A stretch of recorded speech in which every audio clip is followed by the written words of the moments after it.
श्रीलक्ष्मीनारायणाभ्यां नमः। श्रीसाम्ब परमेश्वराय नमः। श्रीसन्तचरणकमलवृन्देभ्यो नमः। नमाम्यहं गणेशं पार्वतीनन्दनं शुभं विनाशयति विघ्नान्नो विद्याञ्च प्रयच्छति। नमस्ते शारदे देवी सरस्वती मतिप्रदे वसत्वं मम जिह्वाग्रे सर्वविद्याप्रदा भव। मूकं करोति वाचालं पङ्गुं लङ्घयते गिरिं यत्कृपातमहं वन्दे परमानन्दमाधव। गुरवे सर्वलोकानां भिषजे भवरोगिणां निधये सर्वविद्यानां दक्षिणामूर्तये नमः। महायोगपीठे तटे भीमरथ्यां वरं पुण्डरीकाय दातुं मुनीन्द्रैः समागत्य तिष्ठन्तमानन्दकन्दं परब्रह्मलिङ्गं भजे पाण्डुरङ्गं। लुलायस्य वक्त्रात् श्रुतिं पाठयन्तं प्रतिष्ठानपुर्या सुधीसङ्गसेव्यं। चतुर्वेदतन्त्रेतिहासादिपूर्णं समाधिस्थमूर्तिं भजे ज्ञानदेवं। समाधिस्थमूर्तिं भजे ज्ञानदेवं। समाधिस्थमूर्तिं भजे ज्ञानदेवं। पुण्डरीकवरदहरि विठ्ठल श्री गुरु ज्ञानदेव तुकाराम पंढरीनाथ भगवान की जय। संत श्रीदास गणो महाराज की जय। स्वामी वरदानंद महाराज की जय। सब संतन की जय। भगवंताच्या गुरु महाराजांच्या गुरुपरंपरेच्या असीम अहेतुकी कृपा करुणेच्या फलस्वरूप प्रतिवार्षिक अनुसार पूज्य आपांच्या समाधी सोहळ्याच्या निमित्तानं सत्संग चिंतनाचं आपण अवगाहन करत आहोत। हे आपलं परमभाग्य आहे। ही आपल्या परंपरेची आपल्यावर विशेष महती कृपा आहे। सद्गुरूंना संतांना आपला शिष्य परिवार आपली परंपरा ही अधिक प्रगल्भ होत साधनेमध्ये उन्नत व्हावी असं वाटत असतं। काल कीर्तनामध्ये बसलो असता सुंदर सूत्र महाराज बोलून गेले की बाबा आई लहान लेकराचं सगळं करते, पण आईला असं वाटतं का की लेकरू लहानच राहावं। तिला वाटत असतं की तो प्रगल्भ झाला पाहिजे। लहान लेकराची लाड करते, सगळं करते, पण तो मोठा झाला पाहिजे। त्या प्रकारे आपले गुरु महाराज असतील यांना सुद्धा असं वाटतं की बाबा प्रगल्भ आपले सारे शिष्य हे साधनेच्या मार्गामध्ये प्रगल्भ हळूहळू हे उन्नत झाले पाहिजेत, ही त्यांची अपेक्षा असते। आणि ती अपेक्षा आनंद वाटतो ज्यावेळेस इतके चांगले सगळे साधकांचं मांदियाळी पाहतोत ना। किती छान तयारीचे साधक। काल मला विष्णू सहस्त्रनामाला रात्री येता आलं नाही, पण मी ऐकत होतो। इतकं सुंदर सुस्पष्ट उच्चार। इतकं तन्मयतेने एकाग्रतेने त्याचा पाठ. आणि लक्षात घ्या, शयनाच्या आधी आपल्याकडे 2 काळ खूप महत्त्वाचे सांगितलेत बरं. एकतर प्रातस्मरण, म्हणून आपण कोणी विशेष पुण्यवान असले तर त्यांना काय म्हणतो? प्रातस्मरणीय म्हणतो. खूपच पूर्वी कधीतरी अशी ते योग्यांची परंपरा असायची, त्यांना त्रिकालस्मरणीय मानलं जायचं. पण प्रातस्मरणीय हे अजून तरी शब्द हा वाक्प्रचारात थोडा बहुत आहे. तर सकाळी उठल्या उठल्या आपण काय स्मरण करतो आणि रात्री झोपताना आपण काय स्मरण करतो? ज्यावेळेस विष्णू सहस्रनामासारखे 1000 भगवंताचे दिव्य सहस्रनामांचा पाठ होऊन ज्यावेळेस आपण शयन करताना, लक्षात घ्या, ती निद्रा राहत नाही. निद्रा समाधी स्थिती, अगदी समाधी होऊन जाते बरं. आणि जर झोपताना विष्णू सहस्रनामाचा जर पाठ आहे, आता तुम्हाला सकाळी उठल्यावर तुमची काय मनस्थिती असते हे मी तुम्हाला सांगायची गरज नाही, हे तुम्ही स्वतः स्वानुभवाने सांगू शकाल की सकाळी उठल्या उठल्या आम्हाला कसं वाटतं. सकाळी उठल्या उठल्या आम्हाला सद्गुरूंचं स्मरण होतं, सकाळी उठल्या उठल्या आम्हाला भगवंताचं स्मरण होतं, सकाळी उठल्या उठल्या आम्हाला सद्विचार स्फुरतात. हा कशाचा प्रभाव आहे? हा संध्याकाळी सुद्धा शयनाला जाताना साधना करत गेल्याचा हा प्रभाव आहे. इतके छान सुंदर उन्नत साधक पाहिल्यानंतर एक खूप विशेष आनंद होतो. बरं, हे फक्त दिनचर्येचंच नाही, जीवनचर्या आपल्या परंपरेला, आपल्या गुरुपरंपरेला समर्पित केलेल्या जनांचं इथं दर्शन करतोय. कालच्या महाराजांचं कीर्तन ऐकून तर इतकं छान वाटलं बघा. त्या सरकारी कामात राहून वेळात वेळ काढून येणे, आलं की ते थांबवू शकले नाहीत, नीट फराळही करू शकले नाहीत, गेले. ह्याने काय इंगित होतं? आपल्या गुरुपरंपरेच्या प्रती असणारं समर्पण, प्रती असणारी निष्ठा, संत महापुरुषांच्या प्रती असणारं एक अंतरीचा भाव, हे सुद्धा साधकाच्या प्रगल्भतेचं लक्षण आहे बरं. आपल्या गुरुपरंपरेला, आपल्या गुरु महाराजांना, सगळ्याच्या सगळ्या संतांना नेमकं हे अपेक्षित असतं. आता ह्या साधन क्रमामध्ये ज्यांचं चरित्र भागवत असेल, विष्णुपुराण असेल, अजून अन्यान्य आपल्या इतिहास पुराणांमध्ये वर्णित आहे, असे भगवंताचे बालभक्त, भगवंताचे बालसाधक. आता बालसाधक, बालभक्त, बाल शब्दाचा अर्थ तुम्ही फक्त अवस्थेने बालक नका घेऊ बरं. ते न्याय वगैरे शास्त्रामध्ये बाल शब्दाचा अर्थ अगदी काय म्हणतात त्याला, खूप सामान्य स्तराला बाल शब्दाचा अर्थ न्याय इत्यादी विषय शास्त्रांमध्ये, दर्शनांमध्ये घेतला जातो. जे बालपणापासून साधक आहेत, म्हणजे आजन्म जे साधक राहिले ते बालसाधक. ते आमच्या ते उत्तर भारतामध्ये, आता माझं भागवताचं अध्ययन असेल, अजून शास्त्रांचं अध्ययन असेल, हे उत्तर भारतात झाल्यामुळे तिथल्या परंपरेचं थोडंसं जास्त स्पर्श आहे. जे बालपणापासून भागवत करतात त्यांना बालव्यास म्हणतात. आता ते म्हातारे झाले तरी अजून त्यांना बालव्यास म्हणतात. बालयोगी आपल्याकडे शब्द आहे. म्हणजे काय हो, ते बालक आहेत असं नाही, ते बालपणापासून योगी आहेत म्हणून बालयोगी आहेत. तर बालपणापासून जे भगवंताच्या विशेष तीव्र साधनेने प्रगल्भ होत गेले, असे संतश्रेष्ठ श्री ध्रुवजी महाराज यांच्या चरित्राचं आपण अवलोकन करूया. कोण असं असेल की ज्यांनी त्यांचं चरित्र ऐकलेलं नाही आहे? प्रत्येकाने भागवताची कथा कधी ना कधी ऐकलेली आहे. ज्या प्रकारे रामायण प्रसिद्ध आहे त्याचप्रमाणे भागवत प्रसिद्ध आहे, भागवतात असणारे चरित्र प्रसिद्ध आहेत. आता ह्या चरित्रांवर सुद्धा दादांचं पद वगैरे आहेत की नाही मला कल्पना नाही.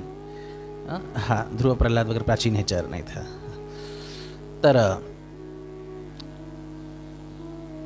पण संतांनी असेल, आचार्यांनी असेल, टीकाकारांनी असेल, भागवतादिकांच्या खूप विशेष विस्तार केलेला आहे. साधकांचे चरित्र नेहमी बघत जावे, नेहमी ऐकत जावे. भगवंतांनी तर सांगितलेलंच आहे की बाबा, माझ्या भक्तांचे चरित्र जे ऐकतात ना, माझ्या भक्तांचे चरित्र जे भक्त चरित्रात प्रशंसिती, जे भक्ताच्या चरित्राची प्रशंसा करतात ते मला विशेष प्रिय आहे. पद्मपुराणामध्ये भगवंताचं वचन आहे, मदभक्तानांच ये भक्ता ते मे प्रिय तमामता. माझे भक्त मला प्रिय असतील ह्याच्यामध्ये विशेष काय, पण जे माझ्या भक्तांचे भक्त आहेत ना ते मला प्रिय नाही, प्रियतर नाही, प्रियतम आहेत, सर्वोच्च प्रिय आहेत.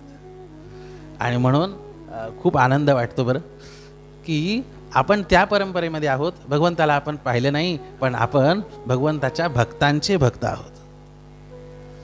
भगवंताची ज्यांनी विशेष उपासना केली ना, भगवंताला ज्यांनी प्राप्त करून घेतलं, भगवंताला आपण नाही पाहू शकलो, पण आपणच्या रूपामध्ये आपण भगवंतांनाच पाहतो ना. आणि तुम्ही सांगा, सद्गुरू महाराज करुणावान असतात. हां, आता त्यांनी भगवंताला प्राप्त केलं म्हणल्यावर ते आपल्या उद्धाराची काळजी करणार नाहीत का? साधी गोष्ट आहे. म्हणून आपल्याला आपल्या उद्धाराची चिंता करायची गरज नाही. आपल्याला फक्त एवढीच चिंता करायची गरज आहे की आपले गुरु महाराज आपल्यावर प्रसन्न राहावेत, बस. आपलं कुठलंही वर्तन असं असलं पाहिजे की आपले गुरु महाराजांनी पाहून त्यांच्या मनामध्ये प्रसन्नतेचा, जिथे असतील त्यांच्या मनामध्ये प्रसन्नता व्हावी, बस. ते कुठल्याही आपल्या वर्तनाने ते नाराज होऊ नयेत, इतका विचार आपण प्रत्येक कृतीला केल्यानं उद्धारासाठी तुम्हाला दुसरं तिसरं काही करायची गरज नाही. संतांची मर्जी राखा, भगवंत नाराज झाला तरी परत पटरीवर आणतील. म्हणून खूप विशेष महत्त्व आहे. तर वयंतु शृंखला लग्नाहा श्री शंकरद या निधे हे. म्हणून आपल्याकडे आपल्या वैदिक हिंदू धर्मामध्ये साधनेचे जे विशेष प्रकार आहेत, अंततोगत्वा प्रतिष्ठित ज्ञानात व्हायचे म्हणून ज्ञानमार्गाचं एक साधन आहे उच्चस्तरीय साधकांसाठी. त्याच्यासाठी साधन म्हणून योग लागणार आहे. बरं, आत्मसंयमच जर नसेल तर नुसतं श्रवण मनन निधी ध्यासनाने ज्ञान प्रतिष्ठित होत नाही. मी कोण आहे प्रश्न घेऊन आला, तू ब्रह्म आहेस सांगून काम होईल का? व्हायला पाहिजे पण होत नाही का? भूमिका तयार नाही. समाधी षटसंपत्ती आहे, मुमुक्षुत्व आहे, साधन चतुष्टय संपन्नता आहे, हे नाही आहे ना, मग ज्ञान कसं प्रतिष्ठित होईल? त्याच्यासाठी योग मार्ग आहे. तोही सुकर होत नाही तर त्यासाठी भक्ती मार्गाने सगळ्यांना सुदृढ केलं पाहिजे. तत्पूर्वीही जे जे यद्यत कर्म करोमि तत्तदखिलम शंभो तव आराधनम. कर्म मार्ग म्हणजे कर्मकांड नाही बरं, जे जे आपण करू ते सगळं यत् करोषि यदस्नाशी यज्जुहोसि ददासि यत् तपस्यसि कौन्तेय तत्कुरुष्व मदर्पण. कर्ममार्ग आहे. पण कलियुगामधली परिस्थिती अशी की भावप्रधानतापूर्वक भक्ती मार्गाची विशेष महती सगळ्या संतांनी गायली. बरं, भक्तीचे सुद्धा विशेष प्रकार आहेत. आता 9 प्रकार तर भागवतामध्ये आलेलेच आहेत. नवधा भक्ती. आता नवविधा भक्ती संत श्री गुलाबराव महाराजांनी त्याचे 4-5 उपप्रकार अजून जोडलेले आहेत त्याच्या पाठीमागे. त्याच्यासोबत भक्तीचे काही उपप्रकार, बरं तेही शक्य नसेल तर नामाचं साधन सांगितलं. बरं, शेवटी तुम्ही भक्ती आणि नाम ह्यांना एकत्र नका करू. भक्तीला सुद्धा त्याच्यामध्ये सुद्धा आता जर आपण दार्शनिक खरं तर त्या बाबतीत चिंतन होत नाही, पण 32 विविध प्रकार भक्तीच्या सेवेचे परिचर्येच्या अंगाचे सांगितलेले आहेत वैष्णवाचार्यांनी. तर तेही शक्य नसेल तर नामाचं ग्रहण करावं. बरं, नामसुद्धा यायला, मुखात यायला विशेष पुण्य लागतं बरं, सुकृत लागतं. बहुत सुकृतांची जोडी म्हणून विठ्ठली आवडी. जसं विठ्ठली आवडी आहे ना, तसं नामामध्ये सुद्धा प्रीती ही काही सुकृत, विशेष सुकृत असल्याशिवाय होत नाही. म्हणून भक्तीच्या पेक्षा अजून पामरांसाठी साधन नाम सांगितलं. बरं, नामही घेणं जर शक्य होत नसेल तर त्याच्या पुढचं साधन सांगितलं बरं का, शरणागती. शरणागतीमध्ये नामाचा उच्चारही नाही, फक्त मनाचा भाव आहे. आता बाह्यदृष्ट्या काहीही तो साधक करत नाही, काय फक्त ते आतून शरणागत आहे, बस. भगवंताची जी इच्छा, ते सर्वधर्मान परित्यज्य मामेकम शरणं व्रजचा बिलकुल तो भाव आहे. ती स्थिती शरणागतीचा तो स्तर आहे. म्हणून शरणागती सुरुवातीला सांगितली का? कधी सांगितली? गीता संपूर्ण सांगून झाल्यानंतर शेवटी शरणागती सांगितली. कुठलं साधन कुठल्या अवस्थेमध्ये कुठल्या क्रमाने आहे ह्याचा सुद्धा विचार आहे. म्हणून तुम्ही साधी गीता घ्या. गीतेतले सगळे श्लोक सगळ्या साधकांसाठी नाही आहेत. गीतेतले सगळेच अध्याय सगळ्या साधकांसाठी नाही. आपल्यासाठी कुठला क्रम योग्य आहे, आपण कुठल्या पायरीवर आहोत त्यानुसार आपल्यासाठी साधन निर्धारित असतं बरं. नामही ज्याला शक्य नाही त्याला शरणागती, आणि शरणागती सुद्धा ज्याला शक्य नाही ना त्याला शेवटचं गुप्त साधन सांगितलंय. त्या साधनाचं नाव आहे आचार्याभिमान. आम्ही भगवंताची शरणागती घेऊ शकत नाहीत, पण आम्ही ज्यांच्या परंपरेमध्ये आहोत ना, बस आम्हाला त्या आचार्यांचा अभिमान आहे, आम्हाला त्या गुरुपरंपरेचा अभिमान आहे. बस एवढं जरी साधन जर सुदृढ असलं ना, उद्धार निश्चित आहे. वयंतु शृंखला लग्ना श्रीशंकर दयानिधे. वयंतु आता जसं पूज्य दादांनी म्हणाले की शंकराचार्यांपासून कुठपर्यंत, सगळ्या परवर्ती संतांपर्यंत आपण आपण शून्य असू, हरकत नाही. आपलं काही साधनाचं बळ नसेल, पण आम्ही ज्या साधनेच्या क्रमामध्ये, ज्या परंपरेमध्ये आहोत ना, जी शृंखलेमध्ये आहोत ना, ती शृंखला साधीसुधी नाही आहे. साक्षात शंकर रूप असणाऱ्या भगवान आद्यशंकराचार्य असतील, अन्य सगळे आचार्य असतील, या सगळ्यांचं मत घेत आपले संत परंपरा असेल, ज्ञानेश्वर महाराज असतील, तुकाराम महाराज असतील, नामदेव महाराज असतील, एकनाथ महाराज असतील, ह्या सगळ्या संतांचा समन्वय करत पूज्य दादा, पूज्य आप्पा अशा संत श्रेष्ठ हिमालयासारखे एक महापुरुष यांच्या परंपरेमध्ये आम्ही दीक्षित झालो, आम्ही अनुग्रहित झालो. यांच्या परंपरेमध्ये आम्हाला निष्ठा आहे. बस एवढ्या गोष्टीचा जरी अभिमान असला आणि तेवढ्या गोष्टीची आपल्या गुरुपरंपरेची जरी मर्यादा बाळगली तरी मनुष्याचा उद्धार निश्चित होतो. म्हणून आता हा आपल्या वैदिक बरं, हे प्रमाण तर दिलं पाहिजे. वेदाच्या बाहेर तर काही नाही ना. वेदाचा अंतिम भाग उपनिषद सांगितला आहे. उपनिषदामध्येही मुख्य एकादशी उपनिषद सांगितलेत. एकादश का मुख्य? सूत संहितेमध्ये त्याचं प्रमाण आहे की उपनिषद पुष्कळ आहेत, पण 11 मुख्य विशेष आहेत. आपणचंही मला वाटतं त्याच्यावर सगळ्यांवर प्रवचन आहेतच. तर त्याच्यामधल्याही रहस्यात्मक गोष्ट किती शेवटी सांगतात, किती लपून सांगतात. 11व्या पहिलं उपनिषद कुठलं आहे? ईशावास्य. हां, ईशावास्यमिदं सर्वं यत्किंच जगत्यां जगत ईश्वरेण आच्छादनीयम इदं जगत. इथून त्या रहस्याची सुरुवात होते. बरं, सगळं जग ईश्वराने आच्छादित होऊन पाहावं, इथून त्या उपनिषद साधनाची सुरुवात होते. जिथं देखू तिथं श्याममयी, जिथं दृष्टी जाईल तिथं भगवंत पाहावा. जे भेटती भूत ते माने भगवंत. भूत तर आहे सगळ्या जीवांमध्ये तर पाहावंच, पण जड वस्तूंमध्ये सुद्धा भगवंत पाहावा. अरे आपल्या हिंदू धर्मामध्ये जी मूर्तीपूजा आहे ना, मी काय हो, अरे चैतन्यामध्ये तर ईश्वरी अधिष्ठान हे कोणी पाहू शकेल, पण जडामध्ये ईश्वरी अधिष्ठान पाहण्याचं सामर्थ्य, जडामध्ये सुद्धा ईश्वरी अधिष्ठान पाहण्याचा भाव हा फक्त आणि फक्त आपल्या वैदिक हिंदू धर्मामध्ये, भारतवर्षामध्ये. जड वस्तू सुद्धा सामान्य नाही. आणि त्या भावाची उत्कटता अशी आहे की त्या जड असणाऱ्या पाषाणाला सुद्धा, जड असणाऱ्या मूर्तीला सुद्धा पाझर फुटतो. बरं, हातच्या कंगनाला आरसा कशाला? आत्ताच ह्याच 22 जानेवारीला प्रभू रामचंद्रांची अयोध्येमध्ये प्राणप्रतिष्ठा झाली. काय दिव्य! ज्यांनी मूर्तीचं बारीक अवलोकन केलं असेल, बारीक पाहिलं असेल, मूर्ती तीच प्राणप्रतिष्ठित व्हायच्या आधी त्या मूर्तीचं स्वरूप आणि प्राणप्रतिष्ठित झाल्यानंतर त्या मूर्तीचं स्वरूप कुणालाही सामान्य भाविक मनुष्याला सुद्धा लक्षात येऊ शकेल. ही कशाची उत्कटता आहे? ही भावाची उत्कटता आहे. बाकी सगळ्या संस्कारांचं महत्त्व आहे, पण सगळे संस्कार सुद्धा त्यावेळेस फलित होतात ज्यावेळेस ते भावपूर्ण पद्धतीने केले जातात. पुराणांमध्ये म्हणलेलं आहे, टेंबेस्वामी तर वारंवार ह्याचा उल्लेख करायचे की अर्चा सिद्धी कशी होते. नेहमी प्रमाण द्यायचे टेंबेस्वामी महाराज की अर्चकस्य तपोयोगात अर्चनस्यातिशायनात् आभिरूप्याच बिंबानाम अर्चा सिद्धिर्भवेत् ध्रुवम. की अर्चकस्य तपोयोगात, जो पूजा करणार आहे ना, जो सेवा करणार आहे ना, त्याचं तपबळ कसं आहे?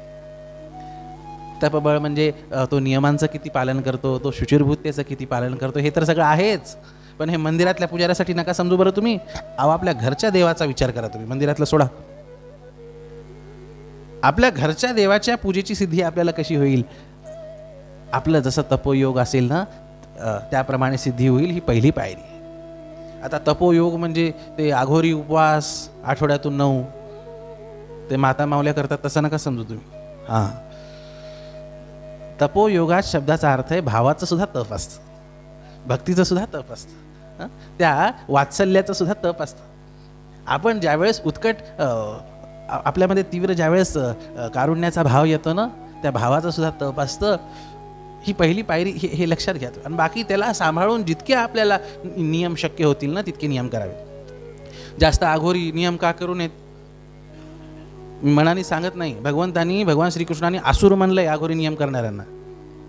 कर्षयंत शरीरस्थम भूतग्राममचेतसः मांचैवांत शरीरस्थम तान विद्यासुर निश्चया. काय शब्द आहेत देवाचे, तान विद्धी असुर निश्चयान. ते आसुर कुळातले जन्मात आलेले निश्चित आसुरच असतील ह्याची गॅरंटी नाही, पण हे मात्र निश्चित आसुर आहेत असं देव म्हणतो. अरे प्रत्येकाच्या हृदयामध्ये मी आहे. अहम वैश्वानरो भूत्वा किंवा अहम आत्मा गुडाकेश सर्वभूताशय स्थितः अहमादिश्च मध्यंच भूतानामंतमेव च. सगळ्या जीवांमध्ये मी आहे. आणि उगाच उपवास करून शरीराला इतका त्रास देऊन व्रत उपवास व्रत वैकल्य तीर्थयात्रा सगळं करावं, पण शरीराला सुद्धा अति त्रास देऊ रे, अति थोडा बहुत द्यावा. तर असं जे करतात ना ते निश्चित असुर आहेत असं देव म्हणतात. बरं आता होतं असं की पहिली पायरी अर्चकस्य तपोयोगात. आपण शुचिर्भूतता, आपण नियम किती पालन करतो. शक्यतोवर देवाच्या पूजेच्या आधी तर काही खाऊ नये, पवित्रता खाऊ नये आणि कुठं लागूही नाही. विषय ओघात आलाय म्हणून सांगतोय. मला माहिती की मला विषय प्रवेश करायला वेळ होतोय त्याच्यामुळे, पण ह्या गोष्टीचं चिंतन होत नाही सहसा, ओघात आलंय म्हणून बोलून जातो. नाही तुम्ही जर म्हणालात तर स्किप करून विषय प्रवेशही मला करता येईल, मला काही अडचण नाही. तर आपला तपोयोग, पूजा करणाऱ्याचा तपोयोग. तपोयोग म्हणजे शुचिर्भूतता असेल, नियमांचं पालन असेल, भावनेची उत्कटता असेल. आता नामदेव महाराजांचा प्रसंग कोणाला माहीत नाही हो, प्रत्येकाला माहिती. भावनेची उत्कटता हे सुद्धा भावनिक तप आहे. देवाचा वियोग, देवाच्या बद्दलची कारुण्यता हे सुद्धा भावनिक तप आहे. आणि त्याचाही प्रभाव अर्चा सिद्धीवर पडतो. त्या जड तत्वापासून सुद्धा आपल्याला भगवंताची प्रत्यक्ष अनुभूती, प्रत्यक्ष प्रचिती प्राप्त होण्यामध्ये ते लाभकारी ठरतं. बरं म्हणून चांगले मोठ्यातले मोठे ज्ञानी सुद्धा, ज्ञानपदाला पोचलेले सुद्धा शेवटपर्यंत देवपूजा करताना पाहायला भेटतं. जर आपल्यासाठी ती मूर्ती असेल, पण त्यांच्यासाठी प्रत्यक्ष ती टेंबेस्वामी महाराजांसारख्या श्रेष्ठ थोर महात्म्याने शेवटपर्यंत दत्तप्रभूंची मूर्ती होती. आजही तुम्ही गरुडेश्वरला गेला, जी मूर्ती त्यांच्याशी बोलत होती ती मूर्ती आजही आहे. सामान्य अज्ञानी मनुष्याने पूजा केली तर ठीक आहे, इतक्या मोठ्या ज्ञानी मनुष्य शेवटपर्यंत तो पूजाच. आता त्यांची पूजा वेगळी होती, ते आपण कॉपी नाही करू शकत. ते फक्त स्नान करून देवाला भस्म व्हायचे बस. त्याचं प्रमाण शिवपुराणात आहे की संन्यासाची पूजा कशा प्रकारची. षोडशोपचार आपल्यासाठी आहेत, संन्यासासाठी नाही. तर पण टेंबेस्वामींच्या जीवनात काय होतं, अर्चकस्य तपोयोगात. टेंबेस्वामी ज्यावेळेस गृहस्थाश्रमात होते त्यावेळेसची घटना आहे की त्यांचं माणगाव जे होतं, तर माणगावला ते दत्तप्रभूंची प्राणप्रतिष्ठेचा सोहळा होता. त्या सोहळ्यामध्ये एक कुणाच्या तरी अंगात कुठले तरी ते ग्रामदेवता का काहीतरी आले आणि ते म्हणाले की प्राणप्रतिष्ठा करायची गरज नाही, इथल्या दत्ताची सरळ अभिषेक कर. ते म्हणाले की ज्यांनी बसवलंय ना त्या टेंबेस्वामी महाराजांचा एवढा प्रभाव आहे की त्यांनी नुसतं बसवलं देव येऊन प्रतिष्ठित झाले. हा कशाचा प्रभाव आहे हो? हा अर्चकस्य तपोयोगाचा प्रभाव आहे. आपण जितके शुद्ध असू ना, आपण जितके कायिक वाचिक मानसिक आपलं जितकं शुचिर्भूततेचं तप असेल, आपलं जितकं भावनेचं तप असेल, आपलं जितकं नियमांचं पावित्र्याचं तप असेल ना, तितकी आपल्याला अर्चासिद्धी लवकर होते.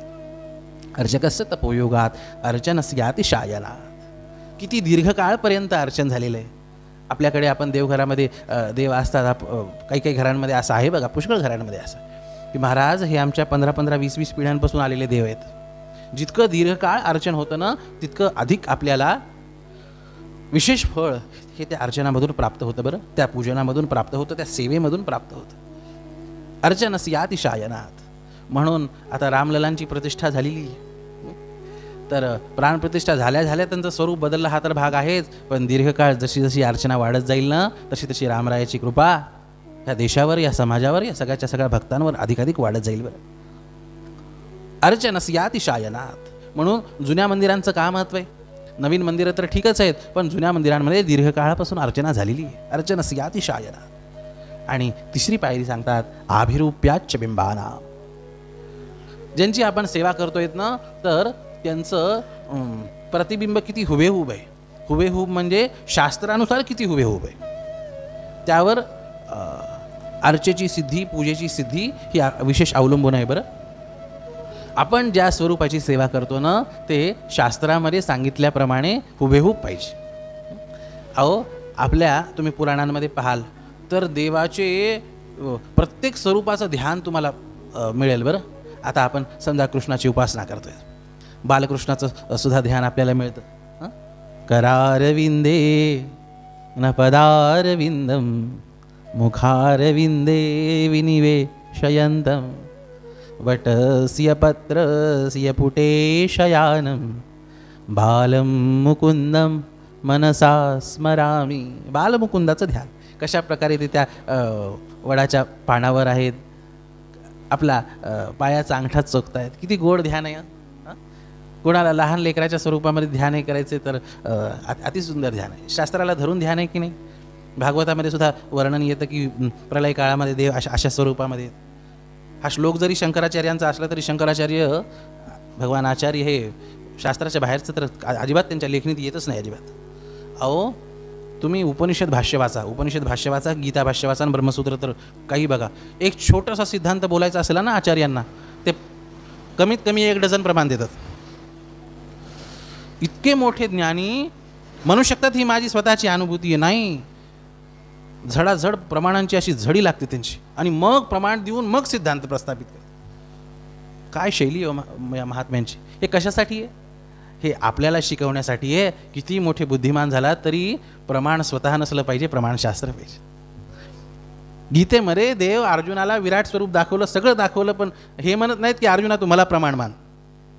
गीतेमध्ये भगवंतानी आपली भगवत्ता कुठेही लपवली नाही तरी म्हणत नाहीत की अर्जुना तुम्हाला प्रमाण मान, तू कुणाला प्रमाण मान. तस्मात् शास्त्रं प्रमाणन्ते कार्याकार्यौ व्यवस्थितौ ज्ञात्वा शास्त्रविधानोक्तं कर्म कर्तुमिहार्हसि. अर्जुना तू शास्त्रानुसार कर्म कर. शास्त्र प्रमाण असावे. इतके मोठे ज्ञानी पण शास्त्राच्या प्रमाणानुसार सांगतात. बरं, तर बालस्वरूपाचं ध्यान तुम्हाला अजून काय किशोर स्वरूपातलं जर ध्यान पाहिजे असेल भागवतात तेही सुंदर वर्णित आहे. तुम्हाला सुंदर माली वेशामध्ये नटलेल्या वृंदावनामध्ये फिरणाऱ्या भगवान श्रीकृष्णांचं कोमल वयातलं सुंदर ज्या स्वरूपाचं ध्यान गोपिका करतात त्या स्वरूपाचं ध्यान पाहिजे असेल त्याचंही ध्यान उपलब्ध आहे.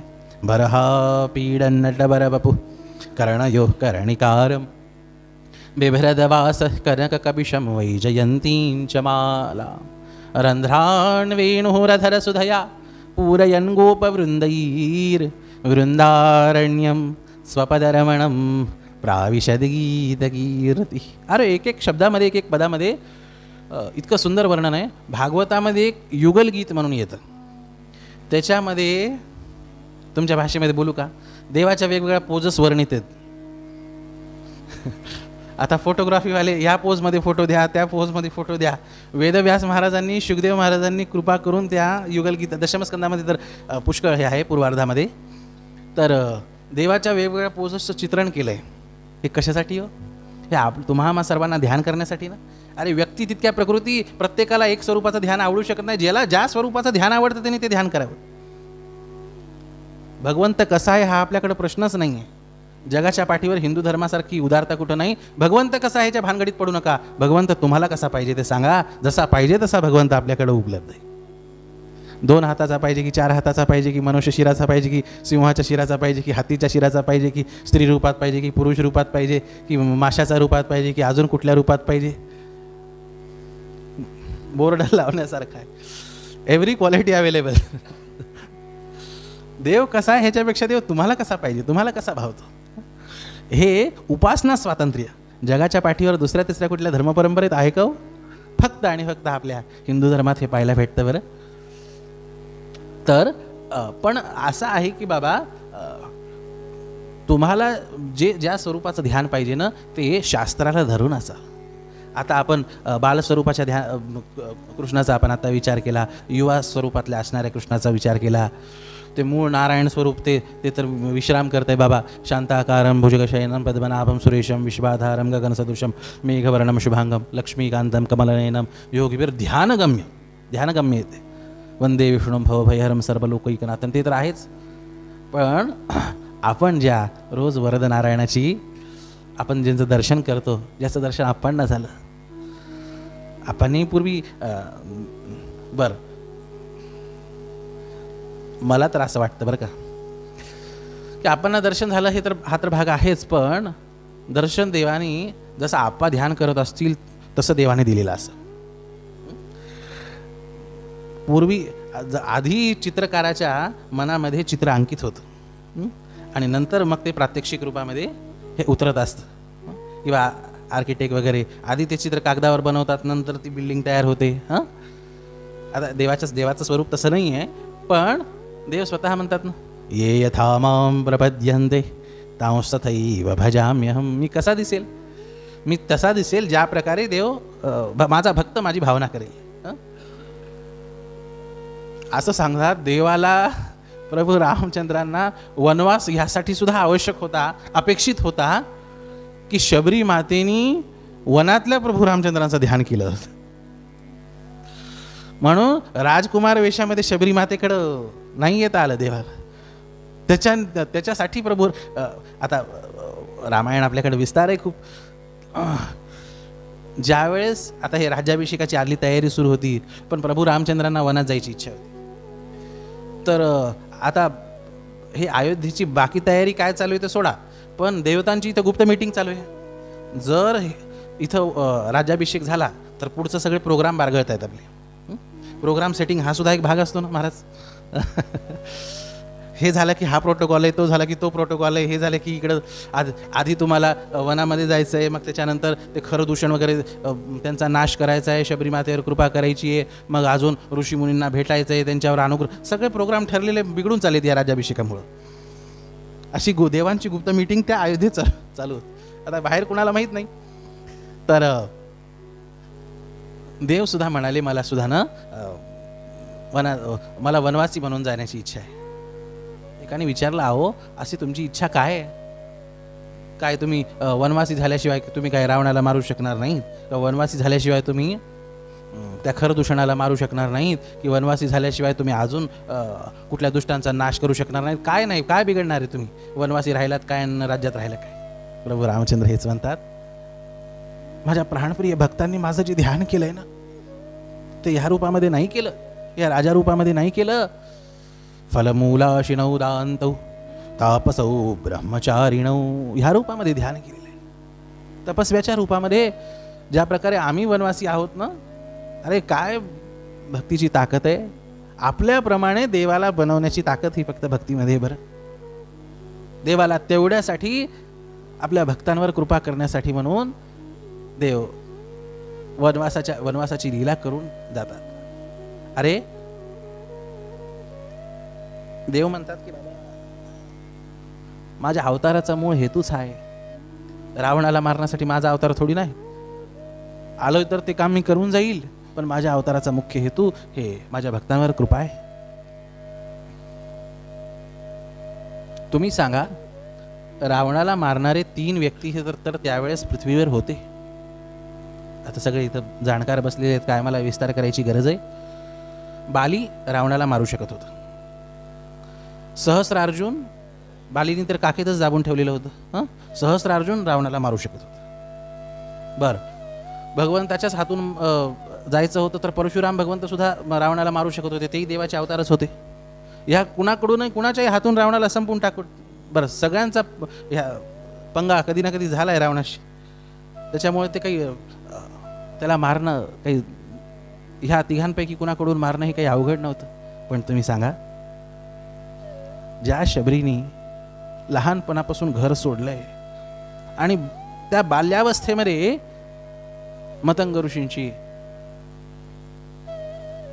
सेवा करत, त्यांच्या आश्रमाची सेवा करत, त्यांची सेवा करत आपलं आयुष्य व्यतीत केलं आणि सर्वांवर मतंग ऋषींनी कृपा केली, त्यांच्या गुरु महाराजांनी कृपा केली. आणि देवाला भेटण्यासाठी इकडं तिकडं तुम्ही साधन सांगताय, तीर्थयात्रेला पाठवताय इतर शिष्यांना, मला देव कधी भेटेल उत्कटतेने ती विचारते.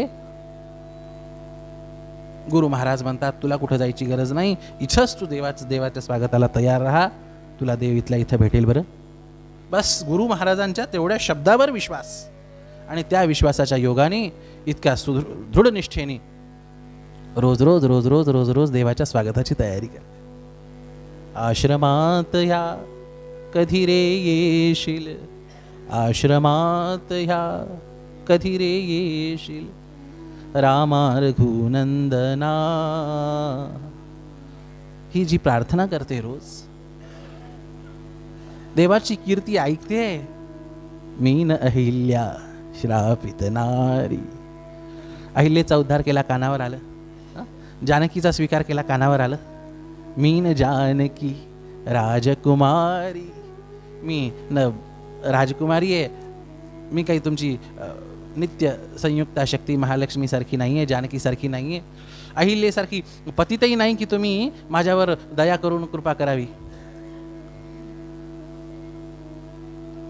मी साधी भोळी भाबडी वेडी आहे, माझ्यावर कृपा कराल ना, कधी याल. रोज रोज ध्यान करते, रोज रोज स्वागत करते. अरे प्रतीक्षेचं जगाच्या पाठीवर इतकं दुसरं मोठं उदाहरण असू शकतं. रोज फुलं तोडून ठेवायचे, फळं एकत्रित करायचे आणि आज येतील. सकाळपासून वाट पाहायची, संध्याकाळपर्यंत वाट पाहायची. काय साधन आहे? वाट पाहणे, बस. याला आचार्याभिमाना मध्ये मोडू शकतं. बस आपल्या आचार्यांच्या शब्दावर विश्वास. बस सकाळपासून वाट पाहायची, संध्याकाळपर्यंत वाट पाहायची. वाट पाहणं हेच साधन. दिवस गेले, महिने गेले, वर्ष गेले, बाल्यावस्था गेली, तारुण्यावस्था गेली, वृद्धावस्था आली. पण क्रम तोच रोज. आज नाही आले हरकत नाही, उद्या यावं लागेल. काय निष्ठा असेल तर देवापेक्षा त्या गुरु महाराजांच्या शब्दावरच निष्ठा मानावं लागेल. दुसरा कोणी असतं तर गुरु महाराज काहीतरी बोलून निघून गेले, इतके वर्ष गेले, मी लहान होते, म्हातारपण आला, अजून आलं नाही देव, असं कुठं असतंय का? सोडून दिलं असतं. काय आपल्या परंपरेमध्ये, आपल्या इतिहासामध्ये, आपल्या पुराणांमध्ये एक एक उदाहरण असं आहे, जगाच्या पाठीवर झालं नाही असं एक एक उदाहरण आहे. प्रतीक्षेलाच मूर्तिमंत साधना करून रोज त्याचा ध्यास करणारं दुसरं पात्र जगाच्या पाठीवर कुठं झालंय का? अद्वितीय पात्र. देव म्हणतात मला माझ्या अशा भक्तांसाठी जावं लागतं. अरे त्या रावणाला वगैरे दुसऱ्या कुणाच्या हातून मी मारू शकतो, पण त्या शबरीचं समाधान मी कुणाला पाठवून करू? जी शबरी आयुष्याच्या लहानपणापासून शेवटपर्यंत म्हातारी होत आली, ती बिचारी माझी वाट पाहते, तिला दुसऱ्या तिसऱ्या कुणाला पाठवून मी तिचं समाधान करू शकतो म्हणच? अरे जे ऋषी मुनी माझ्यासाठी तप करतायत ना, त्या ऋषी मुनींना दुसऱ्या तिसऱ्या कुणाला पाठवून मी त्यांचं समाधान करू शकत नाही. बरं मी स्वतः जरी गेलो ना तरच त्यांचं काही प्रमाणामध्ये, काही अंशामध्ये मी समाधान करू शकतो. बरं म्हणून मला स्वतः जाणं गरजेचं आहे. माझ्या अवताराचं प्रयोजन हेच आहे. आणि म्हणून वनवासाची लीला सुद्धा करतात. भगवंताला आपल्याप्रमाणे झुकवण्याचं सामर्थ्य आहे भक्तीमध्ये. बरं विचार करत होतो की कशावरून विषय निघाला. आप्पा ज्या प्रकारे ध्यान करत असतील त्या प्रकारे भगवंतांनी त्यांना वरद नारायणाच्या रूपामध्ये दर्शन दिले.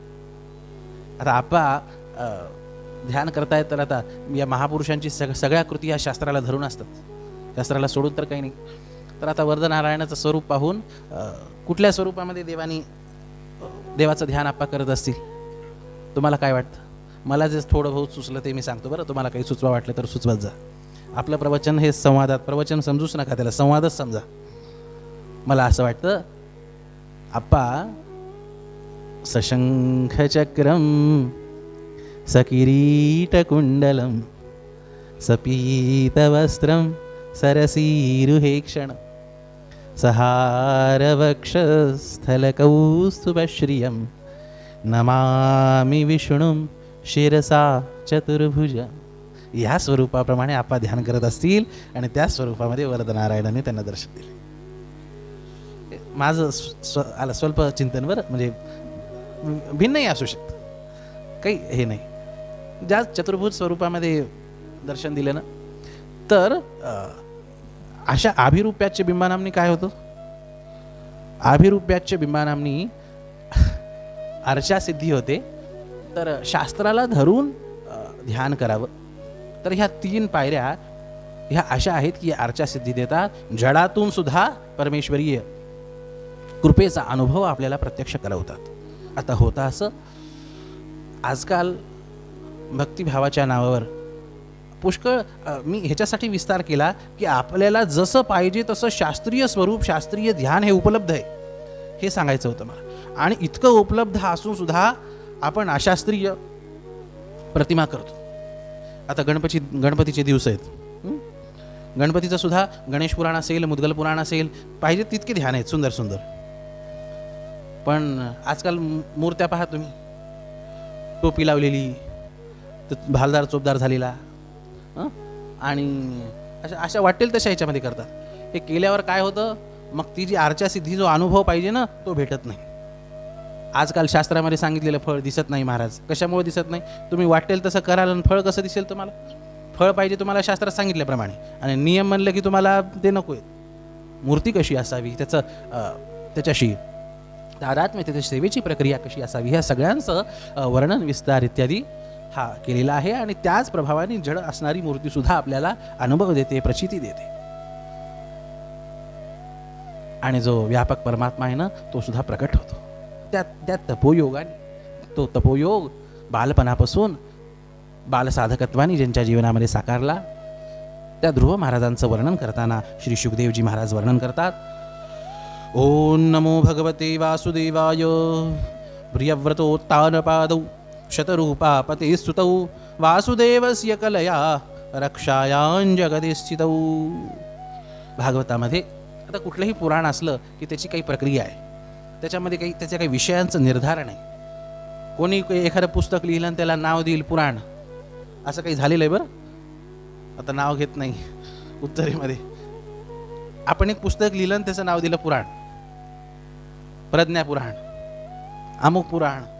अरे त्याचं लक्षण आहे, पुराणाचं काय लक्षण आहे, महापुराणाचं काय लक्षण आहे, उपपुराणाचं काय लक्षण आहे, त्या लक्षणामध्ये जे बसतं ते पुराण.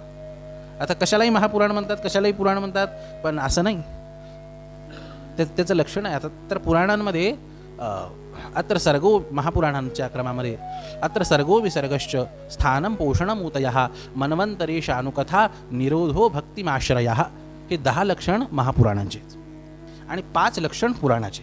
5 लक्षणांनी जे युक्त आहे ते म्हणजे पुराण, आणि 10 लक्षणांनी जे युक्त आहे ते म्हणजे महापुराण.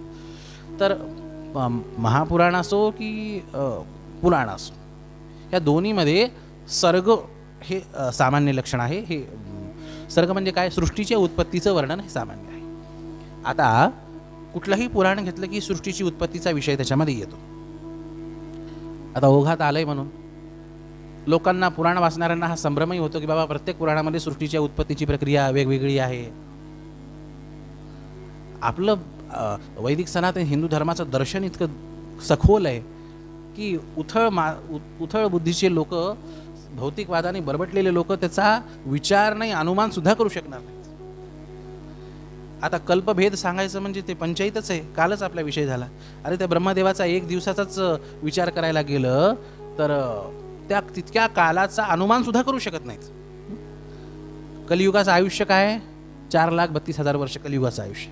त्याच्या चौपट आयुष्य द्वापर युगाचं, त्याच्या चौपट आयुष्य त्रेतायुगाचं, त्याच्या चौपट आयुष्य सत्ययुगाचं. अशा 1,000 चतुर्युगी ज्यावेळेस होतात त्यावेळेस ब्रह्मदेवाचा 1 दिवस होतो. जेवढा 1 दिवस होतो तेवढीच 1 रात्र आहे. आणि असं 100 वर्ष त्या ब्रह्मदेवाचं आयुष्य. असे पुष्कळ ब्रह्मा हे वेगवेगळ्या कल्पामध्ये सृष्टीमध्ये होत राहतात. ते हिशोब कुठपर्यंत चाललाय ते डोक्यात बसतं का ते? पण ते आपल्या डोक्यात बसत नाही, ह्याचा अर्थ ते तसं नाही. म्हणून आपल्याकडे अनंत कोटी ब्रह्मांड नायक शब्द आहे भगवंताला. ह्यास बरं आता सोपं करून सांगतो.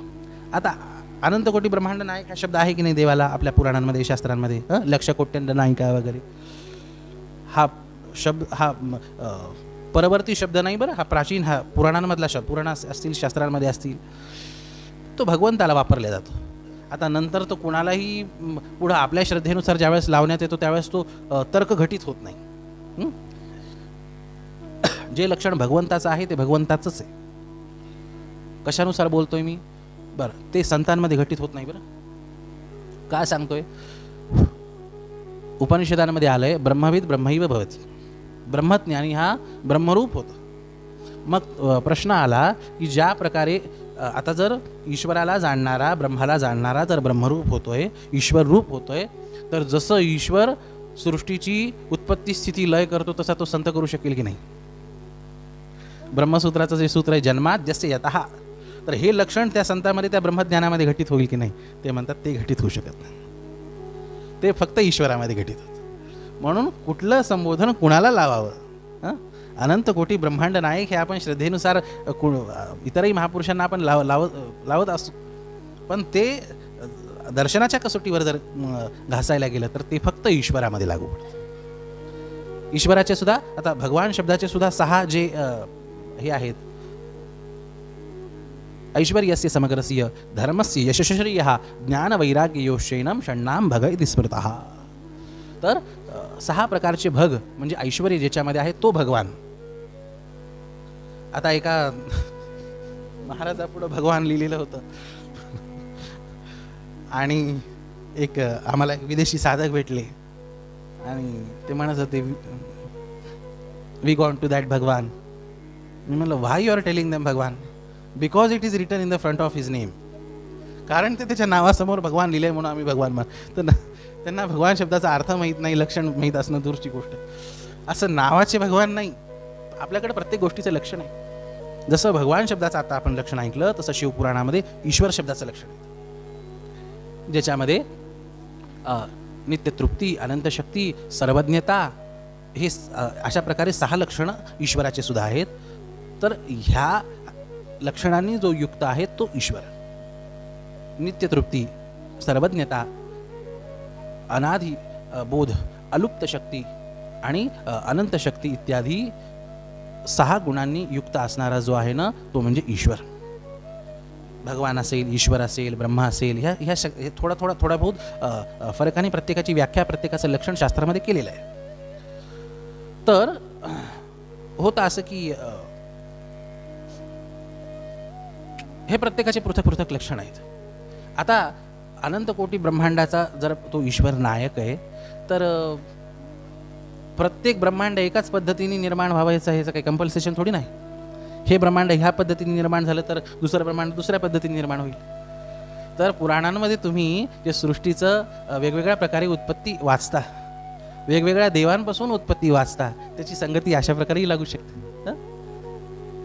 बरं, पुराणांमध्ये आलेलं जे सृष्टीचं वर्णन आहे, कुठंही वर्णन नाही की ते ह्याच कल्पातलं आहे म्हणून, ह्याच वेळेचं आहे, ह्याच सृष्टीचं आहे. आता तुम्हाला गंमत सांगू, महाभारतामधली जी कथा आहे, हा फरक थोड्या बहुत ह्याच्यामध्ये अंतराने आपल्या सगळ्याच ग्रंथांमध्ये, पुराणांमध्ये येतो. परीक्षिताचं चरित्र वेगळ्या ह्याच्यात आहे. आता जो सध्या मन्वंतर चालू आहे, सावर्णी मन्वंतराची आणि सध्याचा जो कल्प चालू आहे त्यानुसार त्या श्वेतवाराह कल्पाची कथा ही महाभारताची, म्हणजे त्याला तुम्ही इतिहास म्हणू शकता, ह्या 5000 वर्षापूर्वी जसा झालेला आहे तो. पण जर तुम्ही भागवताची कथा जर बघितली तर भागवताची कथा ह्या कल्पातली नाही आहे. भागवतातली कथा, भागवतामध्येच वर्णन आहे, ती पाद्मकल्पातली.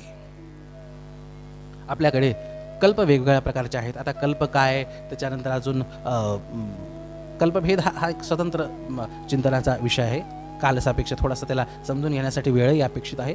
तर सृष्टीची उत्पत्ती वेगवेगळ्या प्रक्रियेने सांगण्यात येते, तर त्याचा हा समन्वय असू शकतो. ब्रह्मांड अनेक आहेत, वेगवेगळ्या प्रकारे त्यांची उत्पत्ती होते. आता कुठल्याही पुराणामध्ये सृष्टीचा उत्पत्तीचा हा अंश असतो, भाग असतो. आता भागवतामध्ये सुद्धा सृष्टीच्या उत्पत्तीचं वर्णन आहे आणि सृष्टीच्या उत्पत्तीचं वर्णन भागवतामध्ये सुद्धा आहे. तर होतं असं की ब्रह्मदेवापासून, भगवान श्रीमान नारायणांपासून, त्यांच्या नाभिकमलापासून ब्रह्मदेवाची उत्पत्ती, ब्रह्मदेवांपासून मनुष्य रूपांची उत्पत्ती, सावर्णी म्हणूनपासून पुढे 2 पुत्रांची उत्पत्ती आणि ते 2 पुत्र म्हणजे प्रियव्रतोत्तानपादौ शतरूपापदे सुतौ वासुदेवस्य कलया रक्षायां जगते स्थितौ. प्रियव्रत आणि उत्तानपाद. आता सृष्टीचा विस्तार कसा झाला ह्याचं वर्णन करतायत. बरं, थोडंसं वेळेचं हे झालं चालेल, कारण काय म्हणजे प्रवेश तरी होईल. हालही प्रवेश नाही झाला, करतो म्हणून, आजही प्रवेश नाही झाला, करतो म्हणून. ते पत्रकारांनी विचारल्या सारखं शेवटचा प्रश्न शेवटचा. तर होता असं सृष्टीचं विस्तार करताना ब्रह्मदेवांपासून मनुष्य रूपांपासून पुढं परवर्ती हे 2 पुत्रांचं वर्णन आहे, प्रियव्रत आणि उत्तानपाद. आता होतं असं की प्रियव्रताचं चरित्र पंचम स्कंधामध्ये पुढं भागवतामध्ये येतं, पण तत्पूर्वी त्या उत्तानपादाचं चरित्र संक्षेपाने इथं शुकदेवजी महाराज वर्णन करतात.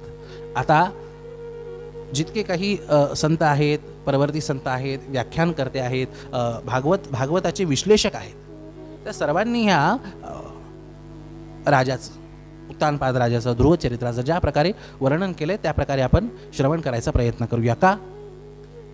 आता माझं भागवत वगैरे पुराणांचं अध्ययन हे वृंदावनच्या परंपरेमध्ये झालेलं आहे, त्यामुळे अखंडानंद सरस्वतीजी महाराज, करपात्री महाराजांचे सुद्धा जिथं प्रवचन व्हायचे, तर तिथल्या स्थानिक विद्वान आम्हाला तर गुरुरूपाने जे भेटले, भागवत शिकवायला आम्हाला जे भेटले, पूज्य पंडित राजाराम मिश्र गुरुजी नाव होतं त्यांचं, ते करपात्री महाराजांचे शिष्य होते. आणि अखंडानंद महाराजांचा ते आश्रम तर आज आहेच आहे वृंदावनामध्ये. तर तिथले सगळे परवर्ती साधू संत, अखंडानंद महाराजांचं आम्ही पुष्कळ रेकॉर्डिंगही ऐकले. पुष्कळ वृंदावनचे स्थानिक रसिक भक्त, तिथले गोसाईजी, तिथले स्थानिक रसिकांची परंपरा खूप वेगळी बरं वृंदावनाची, ती सुद्धा खूप सरस परंपरा आहे. तर त्या परंपरेने ज्या प्रकारे अर्थ केला आहे, चिंतन केलेलं आहे, भागवताच्या विविध टीका आहेत, मग त्याच्यामध्ये श्रीधरी टीका असेल, वृंदावनचं जर बोलायचं झालं तर वल्लभाचार्यांची सुबोधिनी टीका असेल, तर अशा प्रकारे विशिष्ट टीकाकारांनी, भाष्यकारांनी, चिंतनकारांनी खूप बारकाईने चिंतन केलं आहे. तर त्यांनी ज्या प्रकारे चिंतन केलं आहे, नुसता इतिहास म्हणून चिंतन केलेलं नाही. आपण आज का ऐकतो तो, आपण हा विषय का, आपण भागवताची कथा ऐकतो, आपण अजून कुठल्या पुराण कथा ऐकतो, हे कशासाठी ऐकतो आपण? 5000 वर्षापूर्वी काय झालं होतं, 10,000 वर्षापूर्वी काय झालं होतं ते जाणून घेण्यासाठी म्हणून आपण ऐकत नाहीत. त्याचा आपल्या जीवनामध्ये कसा संबंध आहे, त्या योगाने आपल्याला शिकवून आपल्या जीवनाचं काही सार्थक करता येतं का, हे समजून घेण्यासाठी म्हणून आपण ते पुराण ऐकत असतो. आपल्याला काहीतरी नवीन मिळावं, आपल्या जीवनाला काहीतरी छान झळाळी मिळावी, ह्यासाठी म्हणून आपण पुराण इत्यादी ऐकत असतो. तर आता ह्या उत्तानपाद राजाचं वर्णन करत असताना संतांनी असं सांगितलंय की हा राजा तर होता, पण ही कथा ऐकताना लक्षात ठेवा की ही फक्त राजाची कथा नाही, ही तुम्हा आम्हा सर्वांची कथा आहे. का हो? उत्तानपाद शब्दाचा अर्थ होतो ज्याचे पाय वर आणि डोकं खाली, त्याला उत्तानपाद म्हणतात. बरं, आता तुम्ही सांगा, संतांनी सांगितलंय असं, माझं काही नाही आहे, जे त्यांच्या परंपरेत चिंतन आहे ते मी तुमच्यासमोर मांडतोय. आपण प्रत्येकजण उत्तानपाद आहोत. कसे? आईच्या पोटामध्ये आपण सगळे कसे होतो? खाली डोकं वर पाय. म्हणून आपण गर्भात असतानापासूनची आपली स्थिती ही उत्तानपादाची स्थिती. आणि मग ज्यावेळेस आपला जन्म होतो त्यावेळेस आपली शारीरिक स्थिती गर्भामध्ये उत्तानपादाची असते, आणि आपली मानसिक आणि बौद्धिक स्थिती ही सुद्धा पुढे चालून उत्तानपादासारखी असते. कशी? तर इथं वर्णन करतात, जाये उत्तानपादस्य सुनीती सुरुचिस्तयोः सुरुचि प्रेयसी पत्युर्नेतरायत सुतो ध्रुवः. इथं वर्णन करतात की ह्या उत्तानपादाला 2 पत्नी होत्या. आता ते हे आपल्या व्यावहारिक दृष्ट्या, ऐतिहासिक दृष्ट्या हे ठरलेलं असेल कदाचित आपल्या परंपरेमध्ये. कुठली कहाणी घ्या, एक राजा आणि त्याच्या 2 राण्या, एक आवडती ना आवडती. तर जुन्या आज्या वगैरे ऐकवायच्या आपल्या नातवांना. आता गेला तो काळ, आता आजीला सक्तीने गोरठ्याला पाठवले तिथं. तुम्ही तिथं जा, सेवा करा, आम्ही सगळी व्यवस्था करतो. आश्रमाची आम्ही, संस्थानाची आम्ही भरभरून, पंढरपूरला जा, आळंदीला जा, अजून कुठं जा, तिथं जा तुम्ही. वानप्रस्थ सांगितलंय ना शास्त्रामध्ये, 50 वर्षानंतर वानप्रस्थाला जात. तर कुठली कहाणी सांगायची तर हे असायचंच त्याच्यामध्ये, एक राजा 2 राण्या, एक आवडती एक नावडती. तर संत सांगतात की उत्तानपाद राजाच्या 2 राण्या होत्या, एक सुरुची आणि एक सुनीती. हे दोन्ही ज्या गोष्टी आहेत ना, हे दोन्ही विकल्प आहेत. बरं, पत्नी म्हणजे काय हो? ती सेवा करणारी, सगळ्या प्रकारचा सुख असेल, दुःख असेल, सगळ्या परिस्थितीमध्ये सांभाळून नेणारी. आपल्या शास्त्रामध्ये तर किती म्हणलंय, तारिणीन दुर्ग संसार सागरस्ते कुलोद्भवा. तर अशा प्रकारचं एक छान व्यक्तिमत्व म्हणजे पत्नी असते. तर दोन पत्नी म्हणजे इथं दोन विकल्प असं सांगितलेलं बरं. एकाचं नाव आहे सुरुची आणि दुसरीचं नाव आहे सुनीती. नावामध्येच सगळं काही स्पष्ट होतं. सुरुची म्हणजे काय, थोडं सांगत जाओ. सुरुची म्हणजे काय? लग्नात शब्द वापरतात, हां, सुरुची भोज. अक्षता पडल्या सुरुची भोजाची. आजकाल तर लग्नाच्या व्यतिरिक्त इतरही समारंभांमध्ये सगळ्या ह्याच्यामध्ये ह्याचा शब्द वापरला जातो. आपल्याला जे आवडतं ते म्हणजे सुरुची, आपल्याला जे आवडीचं आहे. आणि दुसरं म्हणजे सुनीती. आपल्याला आवडो ना आवडो, पण जो नीती मार्ग आहे ना, तो नीती मार्ग म्हणजे सुनीती.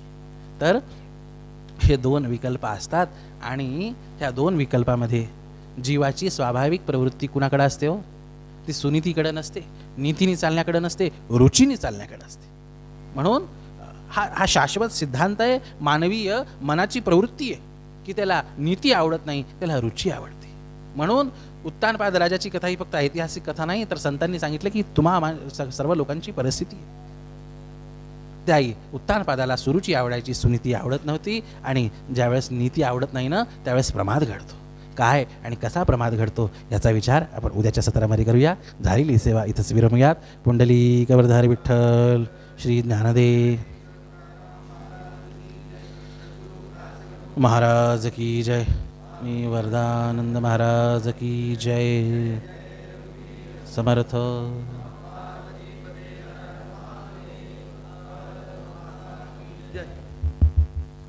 11:30